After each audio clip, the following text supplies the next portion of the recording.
Hayyee gaaffii tokko si gaafadha. Gaafadhu. Isaa deebii naa deebista. Si deebisa. Deebii naa deebisanitti hundaa'uudhaan mo'atamuu fi mo'atamuu kan kee adda baafanna miree? Akkasii adda baafanna. Akkas adda baafanna. Akkasi. Kanaafuu maal kofalta? Na kofalchiiste. Ani moo? Ati naa qabaa gaa turte. Ani eessi kofalchiisee? Daqiiqaa tokko osoo hin guutiin. Nyaadhu ishii. Haaya. Maamman Nuur. Tole.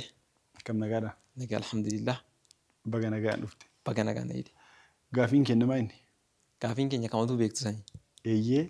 Kamatu beektu sani? Yookaan immoo ishii yookaan immoo lakkii Jette. yookaan immoo jechisiisuudhaami. Jette. Ati na jechisiiste. Jechisiise. Maal na jechisiiste? Woomati jette sangaa. Maal jedheen? Woomati jette san. Eeyyee jedhee.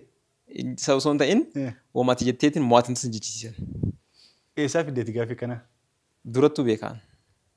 Nama jechisiisu irratti qoffaadhaan. Nama jechisiisuu osoo hin ta'in tapha kanaa kanatti Nama jechisiiste? nama hedduun jechisiisne jechuudha. Garuu si jechisiiseera. An akkamiin jechisiisuu dandeetti? Waan itti danda'uuf. Amma dura illee moo?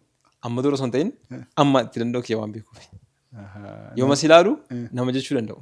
Nama jechuun ati nama cimaadha. Aniin agartee miira akka si jechisiise. Na jechisiistee ta'e. Si jechisiise.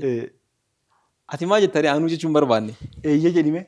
Maaf hin jedha? Hin jettu? Hin jedhu. Maal kophee jette? Maaliif jedha? Aboo jedhe. Mo'atamuuf moo? Waan feeti fidi. Si hin jedhan. Mo'atamuu illee mo'achuudha. Mo'achuu miti. Mo'atamuu qofa. Ee jedhi. Hin jedhu. Ee jedhi lakkii. Na ajjeesi. Aboo taa'e. Hin jedhu.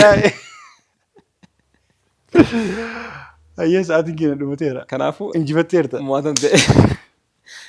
Haa gammadduuti eeyyan. Gammadi. Ammallee taatu.